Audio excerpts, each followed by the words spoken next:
What's up, guys? So today on the podcast, we are joined by one of the pioneers of mixed martial arts, Florian. For me, I was pretty excited about this. I know Eugene was too, because grew up watching this guy, as you'll hear about in a second, and it was really cool to have him on the podcast and for him to take us through his, path, starting in jiu-jitsu and then getting into things like mixed martial arts, and then obviously what he does now, where he's doing all this different commentary type stuff. So I hope you guys enjoy the podcast. I had a blast with this one. So did Eugene. Right, Eugene? I did. Okay. It was really great. Yeah. Kenny was awesome. Guys, always, if you want to support the podcast, check out the Patreon, patreon.com/the Jiu-Jitsu podcast. We put extras on there from different podcasts. There's some videos on there. A lot of different extra content. You can check it out. It's super affordable. And it's just some cool stuff on there that we try to do for you guys if you guys want to support the podcast. And guys, as always, we are partnered up with Charlotte's Web. Again, I'm a big advocate for CBD oil. I don't care which one you use, as long as you check it out and make sure that it's good, because again, it is the Wild West with that kind of stuff. It's not regulated. So you want to make sure that if you are getting it, you need to make sure you're with a good, reputable company. I like Charlotte's Web. I've been using it for over a year now, and I've really enjoyed it. And so that's why we have them, on the podcast. We're partnered up with them because I believe in their product. And so if you guys want to try it out and save some money, check out charlottesweb.com, and you can use the promo code Jiu-Jitsu10 and save 10% on the order. And guys, with that said, let's jump into the podcast with Kenny and Florian. Thanks for coming on, man. No problem, man. Thanks for having me, guys. Yeah. What's up, man? So everybody calls me Chewy. So I run a YouTube channel called Jiu-Jitsu, and it's the thing of the podcast. So we bring people in that are just genuinely interesting to us, and so you were on the list, and so thanks for jumping on with it, brother. You chose the wrong guy. I don't know what the hell you guys are thinking. Whatever, dude. We were talking about you, and I was like, man, the guys from your generation of fighting, in jiu-jitsu in particular, because obviously when I first started, I started in 2003, and I remember our instructor had some clippings of stuff from Grappler's Quests, and we were under Pablo Popovich, I guess the umbrella was, right? Yeah. And then there were some pictures of you competing in Grappler's Quests, and I remember seeing you then when I first started. And then a couple of years later, you're in the UFC doing the Ultimate Fighter, and when I look back at the guys from your generation, man, you guys were you were like cowboys, because it's you're out in the Wild West, dude. Nobody was making a living doing this stuff, and you guys are out there fighting, and you're doing it mainly because you have this insatiable drive to be a warrior, and it's it wasn't like Conor McGregor out there making money that you could look to and say, yeah, we're gonna make millions of dollars. It was we're gonna fight in a cage, we're gonna go wrestle with each other in a gymnasium in a high school, and we're gonna work really hard at it, and a few people are gonna see it. It was very different, that's for sure. Yeah. Did you think it end up here? Seriously, after all that, did you ever imagine that you would be at the place you're at now? No. Listen, I think that I had the inkling and I had the hope. But, honestly, it was more of me doing it because I wanted to test my jiu-jitsu. Then it later became a thing about, oh, wait a sec, boxing is pretty cool, and Muay Thai is pretty cool, and wrestling's pretty cool. And wait a sec, I got to put all this crap together and make it seamless, and use strategy and tactics and train the right way. And that to me became the more interesting stuff. And then, thankfully I was able to pay bills along the way and then actually make some good money and all that stuff. So, I think it really didn't, I'm not sure I even had that on my radar of oh, I want to be a fighter so I can make a bunch of money. It was more this will be awesome martial arts shit. This is the kind of stuff I always wanted to do. It's the stuff as a kid that always scared the hell out of me. This is my chance to kind of test it all out. So, man, I've listened to a couple interviews of yours, and I've heard some of the MMA stuff. But how did you get started in jiu-jitsu? Yeah. Geez, I kind of have your typical story.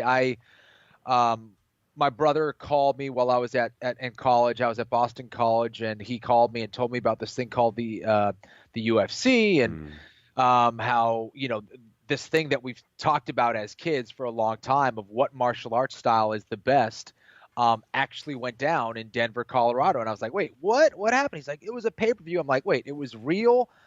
He's like, yeah, it was real. Like, you're actually hitting guys. Like, you can do whatever you want. It was basically no rules. He's like, you could headbutt. And I was like, oh, so who won? He's like, this Brazilian guy. And I was like, really? He's like, was the guy just jacked, just like smashing people, knocking dudes out? He's like, no, man, he was like this skinny guy, and he kind of would wrap him up, and he'd like get him in holes, and then they'd kind of give up. And I was like so disappointed hearing that story. I was like, wait, what? Like, you're not telling me there's these crazy sidekick knockouts? No, he just kind of grabbed. So I had to watch it. I watched it, and then from then I had to learn it, and I ended up doing a seminar with Hoyce in New York, and did a couple tournaments. I did like 1 or 2 tournaments just based on seminar knowledge. And I, somehow did well, my brother and I, and some guys were like, where do you guys train? We're like, we train in our basement. We train on like a rug. We train on this disgusting green rug in our basement. And that's where we train. And they're like, well, listen, where are you guys from? We're from Boston. He said, well, there's an instructor there, Roberto Maia, who's cousins with Renzo Gracie. You guys should check him out. And sure enough, like I think we competed on a Saturday, and Monday we were there at Roberto Maia's place, and he welcomed us with open arms. I think like my whole family signed up, and we all started training, and that was that. Nice. What year was this? This was probably in 97, I think. 97. I don't think it was 96. It might have been 96 or 97. Yeah. Did you have a kind of sports background? What did you do? I mean, I see you got a soccer jersey on. What was your background growing up, and kind of as far as interests in martial arts? Kind of how did that come about? Yeah, I played all the manly sports like soccer and tennis. Hey, exactly the same. I did exactly the same. Yeah. Yeah. So I played soccer my whole life. I played at Boston College, and actually that's another little connection that I had to jiu-jitsu. Was one of my teammates, Daryl Geoffrey, his brother Tony Geoffrey was a purple belt or a blue belt under Hoyce at the time, and told me about the seminar, and that's kind of how I got hooked up with that seminar. So I played soccer my whole life. I didn't get along with the coach at Boston College like that well. And playing time was inconsistent. I would play some games, I wouldn't. I would start some games, I wouldn't. It was just, I felt like, I don't know. It wasn't as fun as I had liked. And once I started jiu-jitsu, I felt like I had this mistress that I kept thinking about all the time. And I never thought I would ever think that, because soccer was my life. Like, I was playing soccer since I could walk, and jiu-jitsu came along, and that was something I just could not get out of my head. All I could think about was jiu-jitsu. And so once a senior year, I got in a fight with the coach, not a physical fight, but an argument.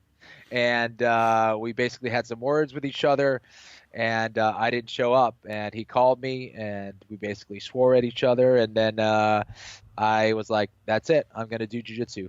So, yeah. Oh my God. That's awesome. That's interesting. Yeah. Like, that's such a, like, did you have a pull to martial arts growing up? I mean, obviously you didn't mention that you did anything younger, but like. I did, actually. I did. I should have mentioned that.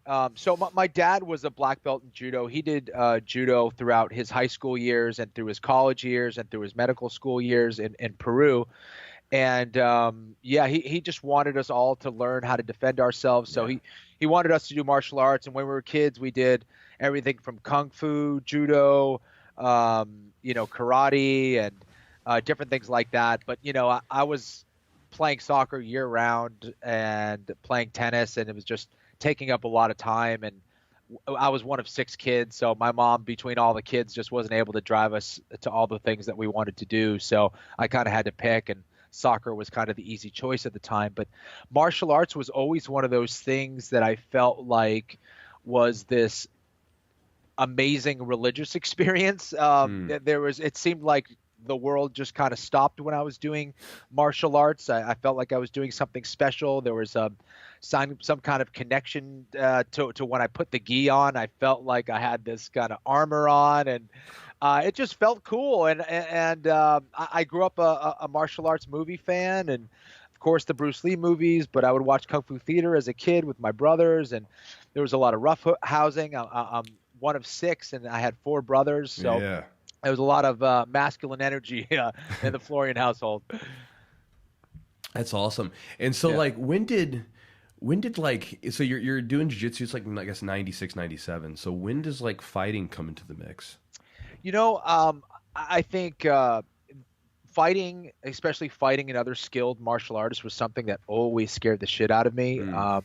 As I was coming up, but I felt like as part of my martial arts journey, and probably because I was so influenced by the Gracies and them testing out their martial arts against other martial artists, I felt like I needed to do that at least once. That was the goal anyway. I was like, I need to do it at least once just to know that I can defend myself against another dude who might be dangerous. So I tried one fight became 2 fights, 2 fights became 3. And it kind of just snowballed from there. On my 4th fight, I was undefeated at the time. I was going to face a guy named Drew Fickett, who was like, I think he had like 26 fights, and he was like, maybe only lost a few times at the time, and actually had beaten like 2 Brazilian Jiu-Jitsu black belts already along the way. And they asked me if I wanted to do a title fight against him. Originally, it was going to be like 160, then it went up to 165, and then literally like 2 days before the fight, he's like, listen, he's not making weight, man. Would you fight him at 175? I was like, whatever. Wow. So I fought him at 175, and it was a back and forth war. That was the first time I'd ever really gotten hit in the face in a fight, and I think it was almost something that I was kind of waiting for to see. All right, I'm beating these guys when I'm not getting hurt or hit. What would happen if I actually got hit? And I found out. I kept fighting, which was cool, and it was a close fight. 2 judges went for him, 1 judge went for me. And at the end of the day, Dana White was there actually scouting out Drew Fickett for Ultimate Fighter Season 1. He came back to my dressing room. He's like, hey, kid, I thought you were going to get your ass kicked. You looked way smaller than him. Do you want to try out for the Ultimate Fighter? And I was like, not really, man. Like, I just kind of do this for fun. Like, I just want to do it as a test of my jiu-jitsu. I don't really want to be a professional fighter. He's like, all right, well, whatever, man. Like, you got to have your brother interview you and send us in. This is going to be big.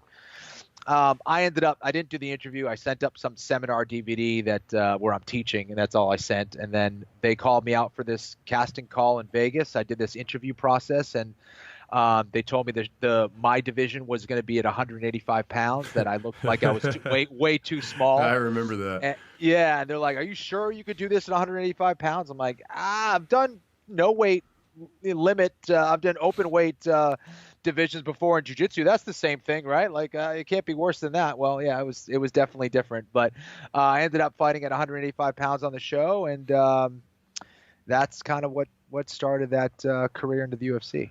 Yeah, it's funny. You mentioned something that stuck out to me there. You were talking about the fight where you actually got punched a little bit. Yeah. I remember my first, because obviously you're not coming from a rough upbringing, so to speak, right? And me, like we grew up poor, but things were okay. Like, it wasn't that bad.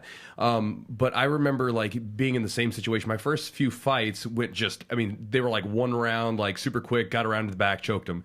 And I remember the first time it went into like a second round where like me and the guy I got hit with a knee and then got clobbered in the face a little bit. I remember sitting on the corner, like I was so proud of myself. The second round, like my coach is coming in talking to me, and he's like, like saying, all right, man, you're doing great. And I was like, he hit me and it was fun. Like, that was all right. Like, like it was, because you don't know, right? You don't, right, really until it's there. Know. Yeah. What did you feel when you got hit? Like, did you feel like kind of, did you feel out of sorts? Did you want to like back off? Did you want to hit the guy back? Kind of, what was the mindset? I knew right there that I was going against another good fighter, that it wasn't just, guys who kind of fight and are experimenting with fighting. Like, this is a dude who's a proper professional fighter, and I knew it was a different level. I didn't feel hurt. I was surprised that it didn't hurt as much. It was just kind of annoying. I was like, man, he definitely clocked me. I felt my cheeks swelling a little bit, and I was like, well, one thing to do, just keep fighting back and try to get after it. So, it was interesting. I think that was the first time that I really felt like my emotions kind of got elevated during a fight, because again, like you were talking about, Chewy, like there were easy fights. There was no real adversity that I had to deal with. It was like takedown, mount, choke out, or TKO or whatever it was. It was pretty easy fights. And I think this is kind of what every martial arts practitioner wants to know at the end of the day. How do you respond when things get tough? It's easy when things are easy, but it's a very different thing when you have to deal with adversity and someone is actually starting to be effective and land shots. And then it becomes a true test of martial arts versus martial arts and will versus will. Do you ever look at yourself like from your fights and stuff like that? Because again, talking about like a martial artist wants to know that. I know that for me, like obviously I want to know like, am I good? Am I good at what I'm doing? Yeah. Like, let me test myself. And there's been times where I'll look at myself compete and I look at the match. It's almost like I watch it afterwards and I'm like, I feel like that there was a different person in there. Do you ever like watch some of your matches and like you're almost impressed with what you were able to do during the matches? Because you're like, I didn't think I was capable of that, but during the fight, I rose to a new level that I didn't even realize was in me. Yeah, I think it goes back and forth, and that is a process that I think every athlete kind of tries to tinker with and improve over time, because you know, there's the times where you kind of surprise yourself and you look at certain performances. You're like, oh, okay, that was cool. I did certain things that I didn't expect myself to do, or actually do something that I've actually never done before. You know, there were times where I did certain things where I had never done it before in my life, and I ended up pulling off this new armbar or whatever. And I would always think about those performances and go, well, where would that come from? If it didn't come from actual training, where did it come from? And why is this happening? And why are there certain performances that are better than others? And I think you have to be willing to let your training take over, but not force certain things. So how do you get to that mind state of flow? How do you get to that mind state where you're in that vulnerable state where you're not fixed on doing certain moves, but there's this aliveness that's associated with the performance where you're feeling what's going on. You're in the present moment, but you're not necessarily like trying to force things into happen in a certain way for you. And I think when you're trying to force things into happen a certain way, whether it's life or, competition or performance, whatever it is, yeah, you could look okay, but maybe it's not great. So even performances where I won, I look at certain things and I go, what the hell was I doing? Like I was forcing things. I was, just really stubborn with certain things, or expecting a certain thing to happen. That's when you can get yourself in trouble. And I think that you have to have this very open mind and allow your training to take over in a certain way. So it's this, I think really it's just bringing your full self to the fight, to the competition, to the match, whatever it is. Do you think that that, because we were just talking about that earlier today, but do you think that you're talking about trying to force things? For me, mine, like when I look at my performances, they always like, I really underperform when I'm really attached to like maybe the outcome, Exactly. But then when I'm not really attached to the outcome or what's going to happen, I just, I'm aggressive, or I'm going after what it is that I want, whether this is on or off the mat, but there's no attachment to what's going to happen at the end of it. Yeah, listen, I think that's super important. I think anytime we're expecting a certain outcome, our mind and our perspectives have immediately jumped ahead. So now our focus can only be on what's happening. If you're trying to choke me and I'm like, oh man, I hope I win this match, I better win this match, I'm not focusing on the fact that you're trying to choke me right now, right? So my full awareness, I need to bring everything of me, all of my focus, all of my awareness to what's transpiring between you and I in the moment.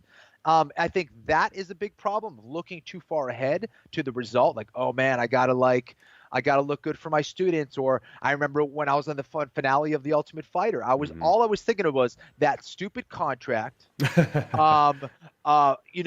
the fact that all my family and friends were watching me, that it was live on television, that I had all these other things. So, my attention wasn't fully on what was happening. So that really affected me. And then I got nervous and all that stuff. And I think, it's really a balancing act of trial and error over time. That is why the person who is able to get as much competition experience as possible and then reset and look at what made it good or bad or okay, and adjusting that process over time is the person who's going to be able to be better as they go. It's impossible to be perfect straight away. There's going to be guys that are certain naturals at it, but eventually they're going to run into situations where they don't perform like they should, whether it's physical, mental, whatever. But I think that honing in on that process is so important. What makes you you? What brings out the best in your performance? And I think that for everybody, it's probably a different answer in a lot of ways. We can't be completely disconnected from the outcome, because then if we don't give a shit, then maybe you're not going to try so hard. Right, so right. It's like, how do you find that balance and kind of putting it all together to bring out the best in yourself?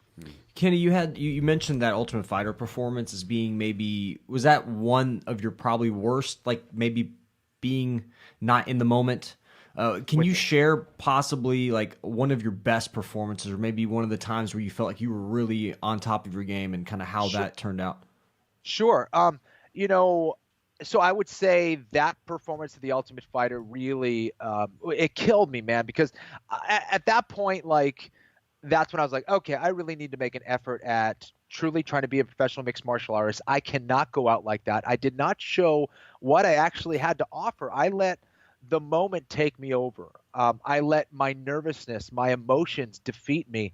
And that's what was so hard. I didn't even get a chance to even show what I could do. It was just me being a deer in the headlights. So that really affected me, that, hey, it's not only just training skills on the mat, it's also training your mind and training it in a very meaningful way and being prepared for those kind of situations. So that woke me up big time. I would say a performance where my first kind of flow state performance as far as fighting went was against Kit Cope. It was at 170 pounds. Kit Cope was this accomplished Muay Thai fighter, and he was talking a lot of shit. I remember that one. Yeah. And man, I remember the fight starting, and then I remember getting my hand raised. I remember, even if I was getting hit, I don't think I really got hit cleanly, but even if I was, I felt like I was invincible. I didn't feel pain. I didn't feel exertion. I didn't feel anything. It was just, everything just felt effortless and fluid, and like everything was in slow motion. And I almost said, you know what? The worst case scenario is that I get knocked out by Kit Cope. That's a very real possibility. And I think I accepted that fate. And I think it's very similar to, like, I started reading a lot about the samurais and their culture and how they approach things, and they embrace death. They realize that, hey, all right, I could die doing this, but can I accept that? Can I accept that as a possibility? And once they accepted that, their fear was gone. It exited. You have to turn your fear inward and really look at yourself and not let it take you over. And I think that was one of the moments where I kind of flipped it on its head, and I was completely detached from the outcome, from what I was trying to do. I was just feeling my way through the fight, and I allowed my martial arts skills to take over because I allowed my mind to get out of the way. And I was really proud of that performance. I always look back, and technically I'll like, that was shit. I always go back and be like, that was wrong. But as far as where my skills were at the time and what my experience level was at the time, I was proud of that performance, because I really did feel just like everything was effortless and everything just came really easy. Was there anything you did specifically to get to that state, like in training camp, or mind training, or just physically training? What did you do particularly? I think it was part experience. Obviously, training helps. Training with a lot of good Muay Thai guys and understanding kind of what the worst possible scenarios would be, where their strengths lie, and knowing how to avoid those things. So experience was definitely a factor. Proper training was a factor. Being in the octagon, repeatedly helps. But, whether I knew it or not, I think really just letting go of the outcome, breathing, staying calm, talking my way through it. prior to the fight a little bit. And yeah, just being at peace with whatever comes your way. I think trying to control only gets you in trouble. And, I do a lot of breathing exercises now. I wish I had it when I was fighting, because I do think that, doing proper breath work and doing breathing allows you to connect to yourself in a different way. And, it just makes you a little bit more aware and a little bit more capable as a human. And I think breathing is super essential to, getting to that mind state and being relaxed, right? Anytime we're in a stressful situation, there's no doubt that our breath will get completely out of whack. And we see it all the time. I used to see it all the time with guys that are amazing in the gym, and then they get out and fight, or they go out and compete in a jiu-jitsu match. You're like, where is that guy? Where's the guy in the gym? Well, what's the difference is that they're way too excited. Their focus is on something else. Their emotions get out of whack. They're starting to breathe heavy, and then they're gassed like 2 minutes into the match, right? So I think those are all factors that can kind of get the best of all of us. Yeah, I mean, I'm curious now with breathwork, because I'm big into breathwork. It was something that got introduced to me originally because someone was like, "Let me teach you some breathing techniques." And your impulse is to, "I've been breathing all my life. I think I'm okay at it." But exactly. But when you read about it and you actually figure it out, like it's the it's one of the, I think it's like the only function, right, that goes in and out of the autonomic nervous system that we can control. And it directly correlates with the exciting, I guess you exciting the vagus nerve, right? So then like you can fight or flight, you can either go parasympathetic and relax, or you can go straight up like fight or flight freeze by just not being in control of your breath. And I've gone into some different stuff as well. What kind of breathing techniques do you do? Just for your own sake, and it doesn't have to be fighting related, but just something that you've messed around with. For sure. So I've done a bunch of different stuff, but one of them is the Wim Hof. So I've done some Wim Hof courses, which a lot of people know about, I'm sure. I've done a lot of different breath hold exercises.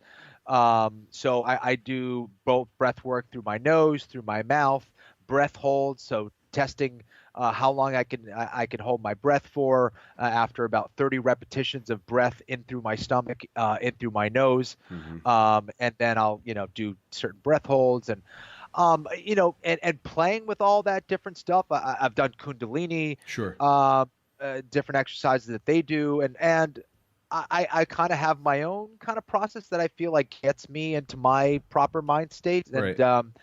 And I think it's an important process. I wish I had that when I was fighting and when I was competing. I think it would have helped me a lot.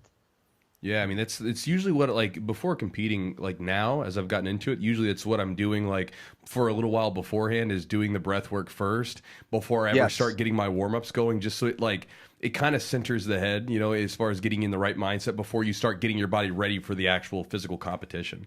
Dude, without a doubt. And I think that, like, you look at someone like a Hickson Gracie, who now you're like, dude, he was so far ahead of his time as far as, the spiritual element of a warrior and, connecting to breath and doing movements to breath and understanding how you could have this amazing samurai sword. You could have all these great weapons, but if your mind isn't right, you're not going to be able to wield them. Yeah, but and I think about that because all these, like, a lot of different people have talked about this stuff at different periods of time. And I mean, it's been around for thousands of years, but with our sort of Western eyes, for a long time, it was kind of seen as like woo woo or weird or stupid. And then, again, eventually you try it and you're like, okay, maybe there's something here, Well, and they started doing research on it and looking like at MRIs. But think about that. Imagine how long people could have done something if they wouldn't have waited for the research and been like, let me just give it a shot. I think it's the happens. evolution. It's the evolution of, like, the sport. Like, for example, maybe you can share a little bit, like, what your training was like when you started, maybe in the Ultimate Fighter, what it was like even before you got there to maybe towards the end of your career, how you adjusted training, and even now, like, you look at MMA fighters and you got these gyms that train really, really hard and spar really hard and get injured a lot. And then other ones that maybe do a little bit different techniques and they focus a lot more on recovery. Like, could you share a little bit about kind of training and what have you seen the evolution kind of move to? I always came from the perspective of, trying to be as technical as possible. Even if I didn't always get it right or it wasn't always technical, I always tried to be as technical as possible. And I think my perspective, or I should say maybe my definition of what I believe the martial arts to be was one that was very rooted in technique and in solid concepts that even the smaller man can be extremely effective if they followed the right principles, the right concepts, if they had good technique. So I didn't for a long time, I didn't really buy into those physical aspects. Yes, those are important. There's no doubt about it. But, our bodies do break down. We have one brain. And I knew that crazy amount of sparring and a crazy amount of hits to the head without proper training, without proper knowledge, is just silliness. And it's going to get you injured very badly. And I knew what I thought was good for me as far as training. I did a lot of technical sparring. I probably sparred for the early part of my career almost every single day. I would say actually every single day. But I did it, without just like standing in front of you and just like throwing down. It was always movement, footwork based, getting in and getting out, hitting and not getting hit, things that people I think forget about. And even in today's mixed martial arts, I feel like, people are like the sport has evolved so much. And I ask myself, has it? Has it really? Like more quantity of high level fighters. But as far as strategy, as far as tactics, as far as improvement on actual martial arts skills overall, have we progressed that much further? I don't believe that to be true. I think there's just more quantity of quality fighters, but I still think that as far as strategy and understanding and improvement of actually martial arts skill, I don't know if we've gone that much further. I think there's a big difference in jiu-jitsu. I think jiu-jitsu instruction, jiu-jitsu, the quality of jiu-jitsu in general in the sport aspect has definitely improved. Like when I got my black belts, those guys would probably be like purple belts now. You know what I mean? Like it's a different level. The technique has improved, I think, overall. But I think that martial art, I think it has really so much. I think we're still, and we were talking about breathwork, right? And there was that only a few people saying breathwork's very important. Ryan Hall and I talk about this a lot, but, I think there's very few true experts out there. And I think that when everybody is just saying that this is the way it's supposed to be, I think it's probably wrong. Yeah. When the majority is saying that this is the way that training should be, I don't know, man. Like Brazilian Jiu-Jitsu is still a very young sport. I still think in Brazilian Jiu-Jitsu we do a lot of silly exercises and a lot of silly drills that don't make sense. Like, what are we doing to really improve the art and make it better and advance teaching and advance, competition and the techniques and the system and tactics and strategy? And we still have a long way to go. Brazilian Jiu-Jitsu really isn't that old, or organized. And you look at once it was really organized and kind of modernized as far as a business, and there's some drawbacks to that as well. But you've seen, schools act more accordingly to what I think a martial art like Brazilian Jiu-Jitsu deserves. They're approaching it more professionally. There's more money now in the sport. There's more opportunity now. I think instructors are kind of moving past tradition and just simply looking at it from a fresh perspective and making it better overall. Yeah, I think I don't know about you, when I first started, I mean, it was like you'd walk in and I mean, like talking about like a jiu-jitsu gym, something that's like silly, like there was no process by which you would bring someone up. It was just like sink or swim. Hope you stick around. Like your first day in the gym, cool, man. I hope you enjoyed learning that arm bar. Are you ready to start from the feet doing full takedowns? Like, hope you don't break your arm, I know. How was it? No, totally, man. How was it when you started? Was it the same way, kind of just basically? I mean, and again, this is no knock to anybody. It was just how it was done. Yes. Like was no, it? Exactly. Yeah. Exactly. No, you bring up a great point, and I think about how many potential great practitioners we may have lost, along the way, either through injuries or just like fear. And I think, when I started, it was kind of that sink or swim. It was definitely a friendly environment. Our instructor, Roberto Maya, was awesome. It wasn't about ego, and he wasn't out there trying to prove himself and try to beat you up or anything like that. But within the gym, everyone's trying to do their stuff, and everyone's just like trying to be better at jiu-jitsu, whether they are, trying to hurt you or not. Like, you're going to have to either sink or swim and hang in there. And I think it was my love for jiu-jitsu that kept me training. And I already had made the decision that I was going to train in this for a long period of time. I was fascinated and obsessed with it before I even really did it formally. And it didn't matter really what happened to me that first day or second week or third month. I was going to continue doing it because I just wanted to learn as much as possible. But yeah, I mean, there were some rough training sessions, and a lot of it was, here's the technique. This is where you put your hands. This is where you put your feet. You move your hips like this. Okay, let's drill it. Okay, now let's spar. And that was it.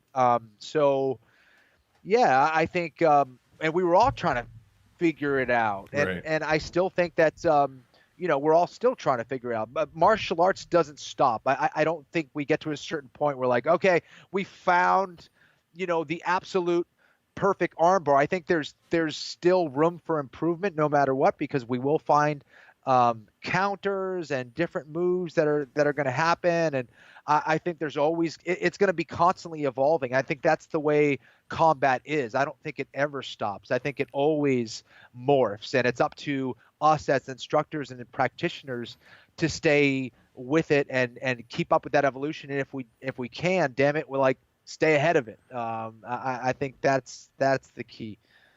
Where do you see jiu-jitsu kind of, I am curious to hear like what you think is not really very applicable, or drills that you don't feel like are really necessary anymore for jiu-jitsu, or functional, whatever you want to say. And then on the other aspect, where do you see jiu-jitsu going? Like, you've been in the game for a long time. Obviously, we had this whole leg lock thing. Everybody's doing leg locks now. What do you see the progression? I think that there are some good drills to work on. There's no doubt about it. But sometimes, like, and we've done it at my gym, so I'm not, I'm just criticizing this in general. I think like some of those line drills where they go up and down the line, I don't think that's efficient. I don't think we're getting maximum amount of repetitions in that way. I think the shrimp is taught wrong. I think the understanding of that move, I think, is kind of incorrect. I think that there's a lot of things that we've been doing that aren't optimal for jiu-jitsu. So, I mean, there's a lot of different things, I think, and I've fallen victim to that, and I constantly trying to look at my process and see if that actually makes sense and if that's the best way to do it.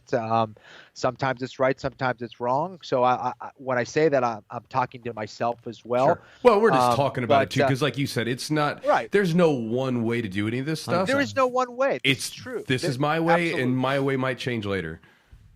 100%. Yeah.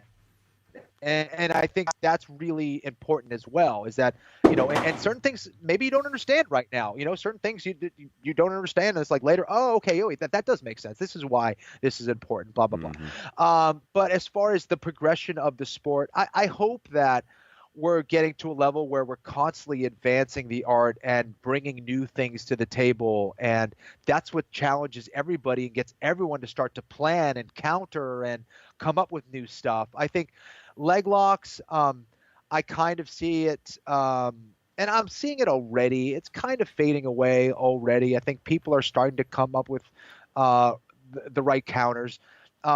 There's nothing that's really new, in my opinion, as far as the leg lock game is concerned. I think that there's more efficient ways of breaking off a leg and getting a heel hook, and I think the efficiency and the mechanics are a little sharper. There's no doubt about it. Some of the systemized approaches are cleaner. They're better. but it doesn't change the function of jiu-jitsu. We can't get that twisted, that the concepts remain the same. And if the concepts are the same, that we can unlock those locks, which we think are, unbeatable, So I think, there's a lot of different trends and stuff in jiu-jitsu. That's why I think that we can't get lost in the techniques, that we should still stay very rooted in a conceptual approach, because concepts can explain thousands of techniques. I think if we can find the right truths, I think those will stay consistent across the board, as opposed to thinking that because there is this new technique or this sharpness in the technique that everything gets thrown out the window all of a sudden. Right. And I mean, I think there's this thing, especially with jiu-jitsu, and it's the same with fighting. Like, you kind of touched on it earlier when you were saying that, things really haven't improved as maybe as much as people think. But, these techniques come out and obviously they're sharper. Like, some guy will take a particular position that's been around for a while, and he'll like remix it, and then basically brings it up, and then it's good for a while. And then there's this trend, it falls off, everybody learns it. And then a new position reemerges. Like they dust it off and like, hey, we're going to reinvent this thing. Cause I mean, like, again, I was learning leg locks in the beginning, and there were guys that were use them. They were just, now they use them on a better scale. Deep half guard. I'd seen it before, but then Bernardo Faria's using it. Like I'd never seen a heavyweight use it before. And then you see it in fighting too. You have those, like, it's like there's these cycles where like everybody's grappling that's winning, right? And then it's like all the strikers are winning, or guys that are primarily striking based. And it's just like there's these ups and downs, these ebbs and flows of positions and techniques and stuff.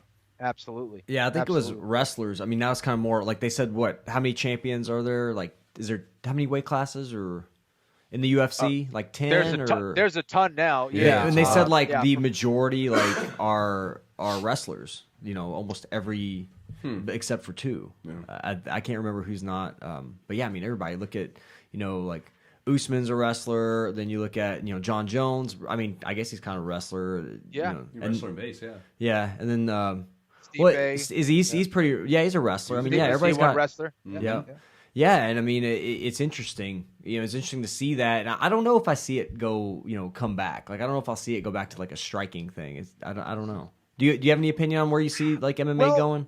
Well, listen, I think that it comes down to, what kind of training practices you have. There's a saying that the ability to learn faster than your competitors is the only sustainable competitive advantage that you could have. And I think that's true. If you think about it, that's the one thing that you can actually control, is if you can learn faster and learn more than your competitors and you stay there, that you'll always be ahead of the game. That's one of the ways to stay ahead. And I think that that comes from having I think the proper perspective of training, knowing that, all right, there's a lot of things to figure out, that we don't have a lot of the answers. We have to seek them out ourselves, for the most part, right? We have great mentoring and great practices, but let's say we're approaching a guy like a Khabib Nurmagomedov or a Stipe Miocic.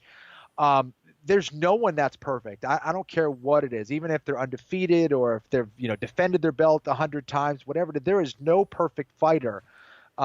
So you have to look for different ways and different approaches, and I think that's where we have to be courageous. Follow a different path and do something very different. We don't always get it right, but a different training approach, a different approach to the guard, or a different approach to a leg locking system. And, I think those are the kind of things that are going to advance the sport or advance martial arts in general.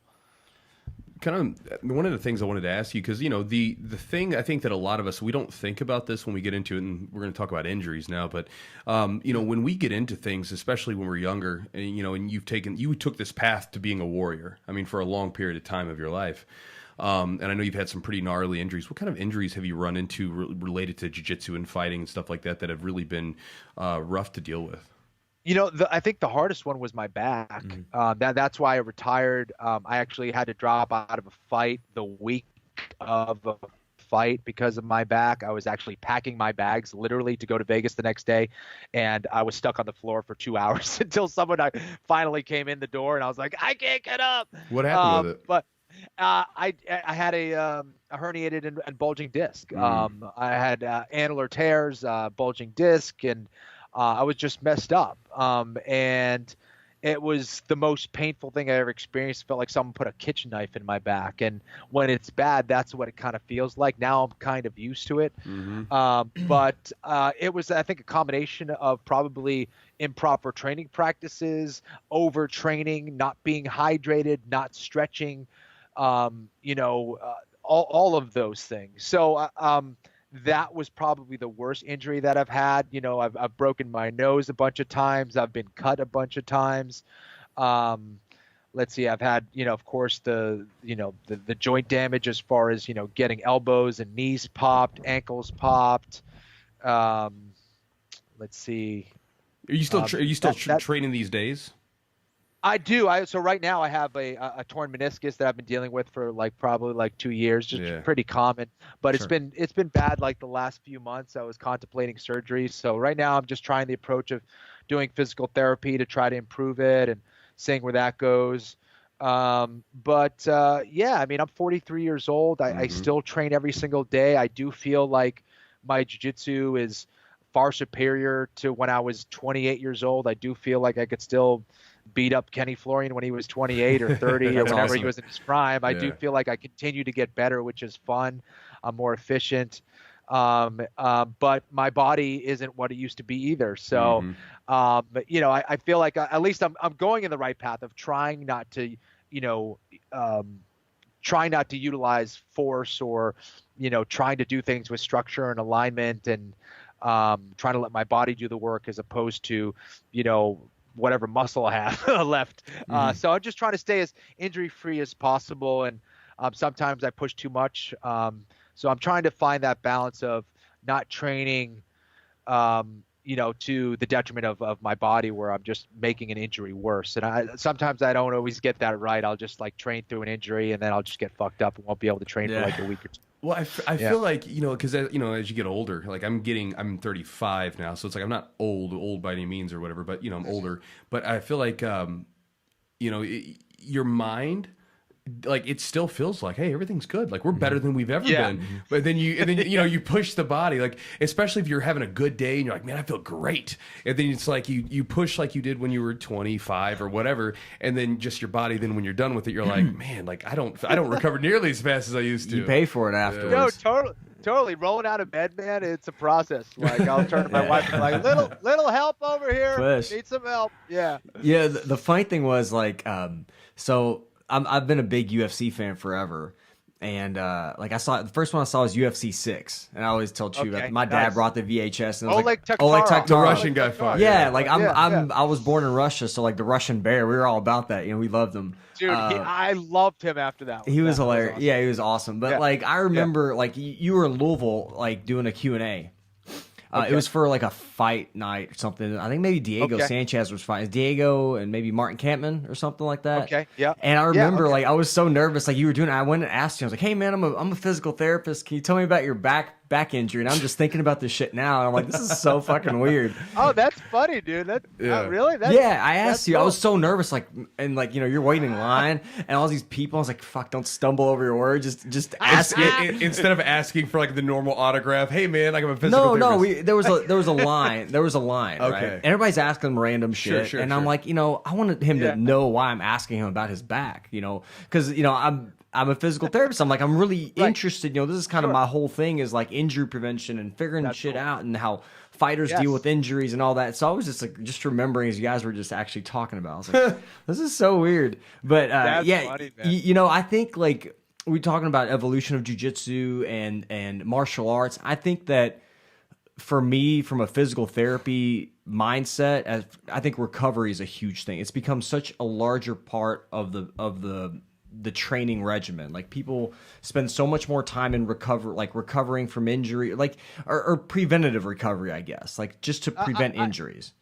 I couldn't agree with you more. And I don't know what you think about this, Eugene, but I also think we're going to be looking back on some of the things for mixed martial arts, anyway, in my opinion, I think that we'll be looking back on a lot of our strength conditioning practices and kind of laughing, I think, in about 10 or 20 years, maybe earlier, because you said it. First of all, recovery is huge. Yeah. So think about this. We are, as martial artists, trying to learn new techniques. So there's the understanding, the learning process. Your body's trying to learn how to move in a certain way. So your brain is working, right? Sure. So your mind, your body, all those things are taxing. So in order to remember all those things, like your brain is working through all those things when you're awake, when you're asleep. It's trying to process all that stuff. It's trying to recover all that.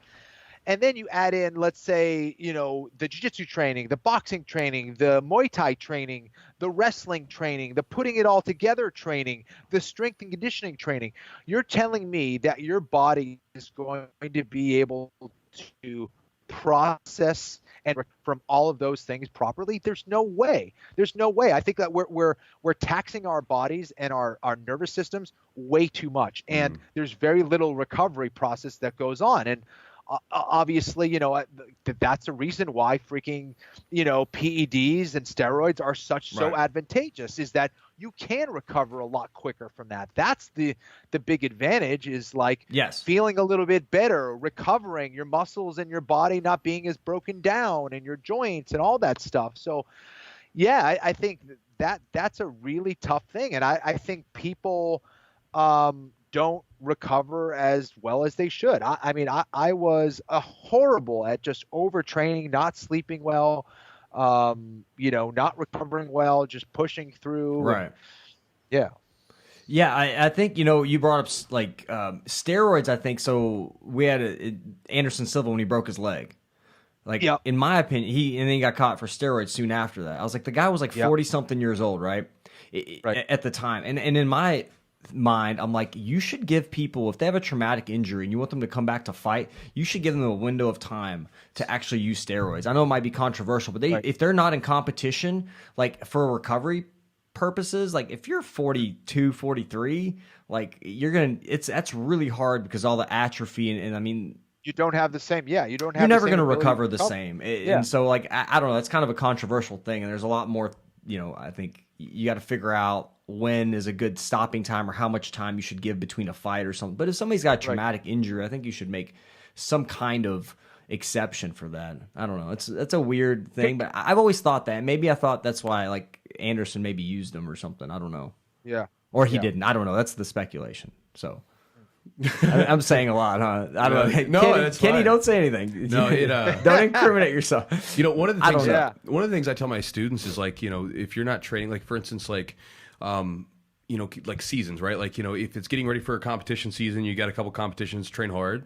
But if you're not training for a competition right around the corner or whatever, give your body time to rest. You don't need to be training like twice a day, 7 days a week with no recovery and all that other stuff. Because I mean, your body just gets chewed up. Absolutely. And it's the way that they do it too, right? It's okay, maybe if you want to do 2 times a day, but why are you sparring all out both times?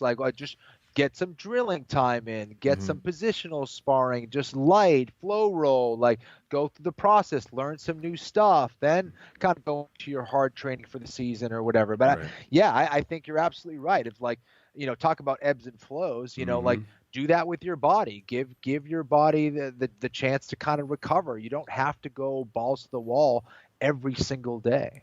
Yeah. So one thing I wanted to sort of ask you about, because I like talking to people that are sort of I guess you say multifaceted, they do multiple things. It's not they're just not pigeonholed into doing one thing. And so you're a bright guy, so you can do that. How did the whole announcer / color commentary / sort of commentator to all this stuff, how did that stuff start? I really have to thank Joe Silva, who is the legendary and former UFC matchmaker of the UFC. He actually was the one who brought up the idea to me. He's like, "Listen, man, you're a fight nerd. Why don't you do some stuff on the mic?" And I was like, "I don't know, man. I've never really done it before. It would be cool, but I have no power stuff. Like, what am I going to tell Dana? Like, oh yeah, just give me a mic. I wanted to commentate one of the UFC fights. He's like, I'll talk to him. He's like, you should do it. He's like, listen, Clay Guida is going to be fighting Roger Huerta at the Ultimate Fighter 6 finale. You could fight one of those guys. Why don't you commentate their fight and maybe you fight the winner? That would be a good way of building things up, and it would be fun. And that'll be like a little like practice run. I was like, oh wow, that'd be awesome. Like if that happens, I'm down. So it ended up happening. I just commentated that last fight. I did it with Joe Rogan and Mike Goldberg, which was really cool. Yeah.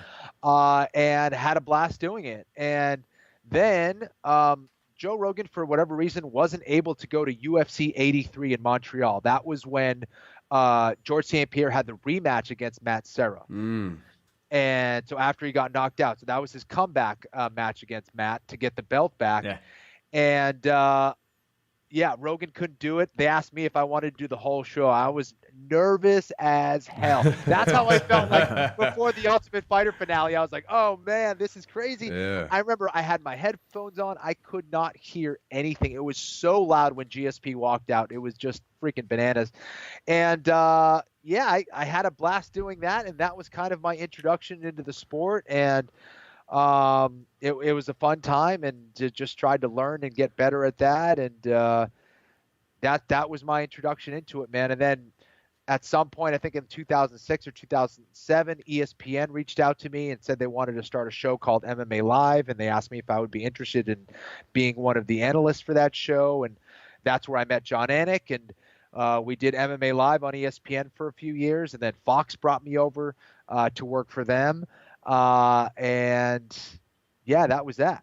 That's kind of how it all started. And I've been able to do a show called BattleBots on Discovery Channel between these engineers that fight robots. And they're still doing that. They're still doing it, man. I used to love that in high school. Yeah. So I'm doing that on Discovery Channel right now, and I'm having a blast doing that. I'm not doing a lot of UFC stuff right now for whatever reason. I don't know. They stopped calling me, I guess. But just continuing to teach a lot. I have my gym in Boston. My brother runs things over there called Florian Martial Arts Center in Brookline, Massachusetts. And then I run a gym here on the west side of Los Angeles in Brentwood, California, called Meraki Brazilian Jiu-Jitsu with my business partner, Jason Hunt. So I've been teaching a lot. I probably teach like anywhere from like 3 to 5 hours a day, and having a blast doing it, man. That's awesome. And you still have you guys have a podcast, right? You and John I do, Anik. Exactly. Anik and Florian podcast, definitely. And we just talk UFC stuff, and so I still stay busy. It's a fun gig, man. Yeah, man, it's fun. Well, Chewy, you got anything? Man, I had a blast talking with you, awesome, brother. Man. It's always good when we have someone that's like, like yourself, that can like articulate your ideas really, really, really well. So it was a good time. Thanks, brother. Well, I appreciate it, man, and I'm a fan of your YouTube channel, so I definitely have checked it out. I've seen your stuff, and I love what you're doing, man. Hey, Kenny, can I ask you one quick question, real quick? I know you had made this is like a fight prediction kind of, or a fight question.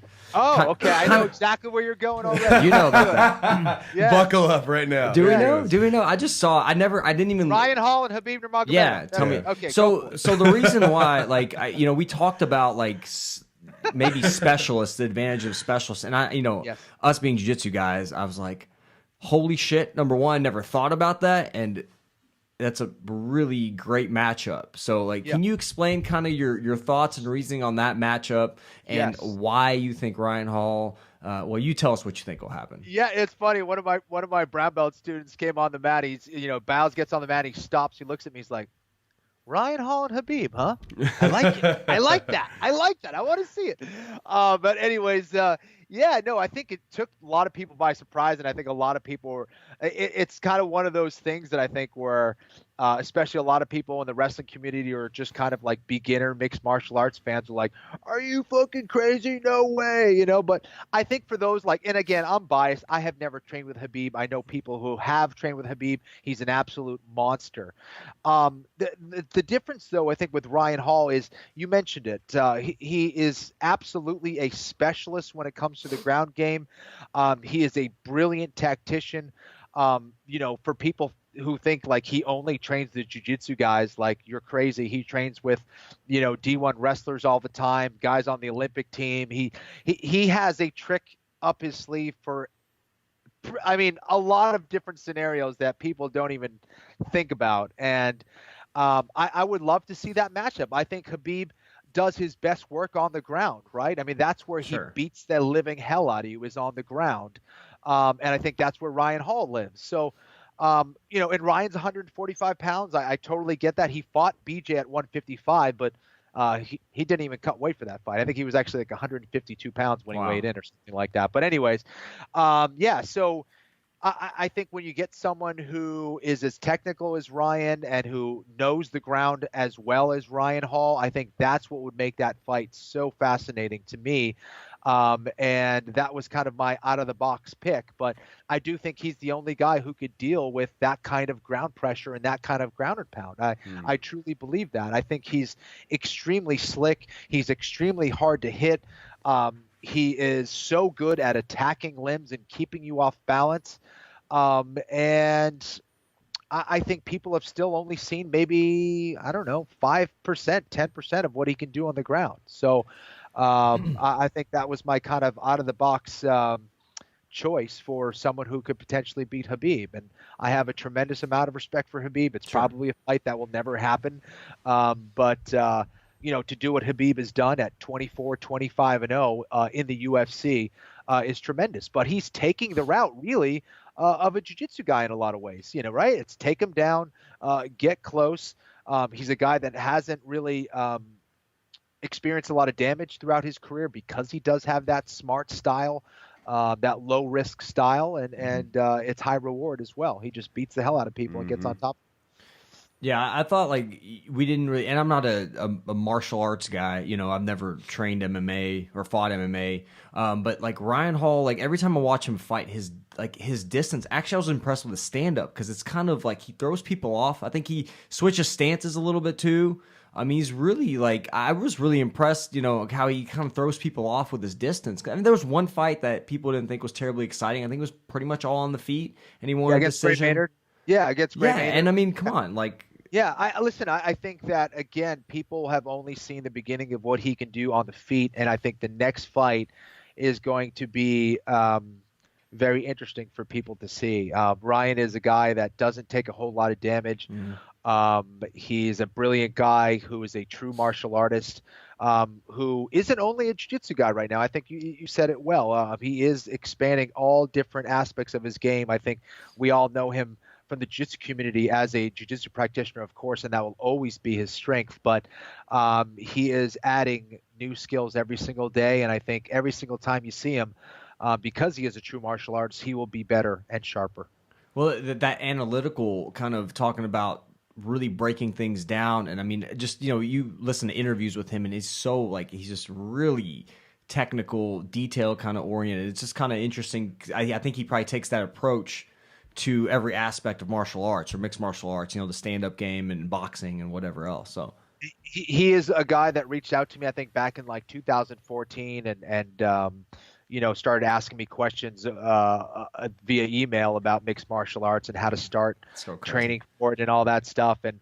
And he asked eventually if he could come out and train with me. And I said, I'll train with you under one condition. You help me with my jiu-jitsu, I'll help you with mixed martial arts. And it was one of the best decisions I ever made. The guy has changed my perspective on how I see jiu-jitsu, how I practice jiu-jitsu. I felt like I kind of had to restart everything. I was coming off a back injury. I hadn't trained for like 2.5 years, and it was just a definite mind opener to his knowledge and his understanding of jiu-jitsu. It was just at a different level than anything I've ever experienced. So I'm excited to see him continue to compete, continue to do well, and no doubt we will see him a better man next time out. That's cool, man. You want to get? I want a prediction real fast. Can you give us predictions? Yeah. How you think it'll end, or how do you think if it ever happens? If it ever happened, yeah. Let's say Ryan Hall by heel hook. What round? I don't know. Let's say round 2. All right, we'll see if it ever happens. We'll have this on. We'll know. We'll play it. Yeah. There we go. If anybody wants to find you, man, where's the best place to go searching for Kenny Florian these days? Thanks, man. Here's my bank account, my address. You guys can, Sweet. Share that. You guys, you know, you can hit me up. on Instagram at Kenny Florian. I am teaching at my gym every single day at Meraki Brazilian Jiu-Jitsu in Brentwood, California. And let's see, I'm on Discovery Channel watching, or you can watch BattleBots on Friday nights at 8 p.m. On Discovery Channel. And that's pretty much it, guys. Thanks so much for having me. Thanks, awesome man. conversation. Thank You're, you, guys. you're one of the OGs, man. It's so awesome. Thank you. I really appreciate you taking the time. Absolutely, guys. Keep doing what you're doing. Appreciate Thank it, you. brother. All right, guys. So that's the podcast. Hope you enjoyed that one. That was for me, like, as a MMA, like I was getting started in MMA right where he was getting into the UFC, so that I was just geeking out. Like that was cool for me because, like, again, we see these people, especially like when we're starting off. Like I had my first fight in 2006, and so that was a year after he had the Ultimate Fighter, roughly. I think it was. I want to say it's an 04. 04. I think it was 04. 04, but it's about 2 years. Because I remember being in a college dorm room watching the Ultimate Fighter. That sounds about right. Because 2006 was Ultimate Fighter Season 3. So that sounds about right. Yeah. So, it was cool for me because, again, like, he was one of those dudes where, was a really good jiu-jitsu guy that was getting into MMA and, showed all these different tools and stuff like that. So I was really excited about that one. Yeah, he's solid. It was fun. It's fun to see what he did, and he came a long way because I think he got a lot better as his career developed. It was interesting. We didn't talk about it, but that Kid Cope fight, I remember that fight because Kid Cope was jacked, and we were all looking at this jacked, tattooed Muay Thai fighter that looks like he's going to punch a friggin' hole through his face, and he went there and they just took care of it. I mean, it was a beautiful fight for him. I remember being like, damn. Because you think about it, we didn't talk about it so much on this podcast because, he fought in 4 weight classes. 145, 155, 170, 185. Did he fight 185? He fought 185. Because remember with the Ultimate Fighter, yeah. And that was 185 and 205. Yeah. Yeah. So he fought 85, 70, that's insane. He fought dude. for the title, 2 or 3 times? 2 times, I think. Yeah, he fought BJ Penn at lightweight, and then he fought Sean Shirk as well. So, came up a little short in those, but man, he was good. He was a good dude, man. Did a lot for the sport too. Absolutely. Extremely intelligent guy too. So hope you guys enjoyed the podcast. Guys, as always, check us out on Patreon. You can check that out. Again, you guys know all the details. And again, if you want to save a little bit of money on the CBD and you'd like to start using it, check out charlottesweb.com and use the promo code Jiu-Jitsu10 to save 10% on the order and get rid of some of those aches and pains and maybe sleep a little bit better. Get them gummies. Those are nice. Those gummies. We just got done cutting that video up. Those damn gummies, man. Like Jess is like all about them. She's like, I want the gummies. Yeah. They're potent. They're good. They're potent. They taste yummy. They taste yummy, but they're good. They're potent, man. Like I don't know what it is that's different about those damn gummies, but those gummies, like, they put me in my butt. Yeah, make you sleepy. Mm-hmm. Yeah, get some good rest. So, thanks, guys. Chewy, high five. Boom.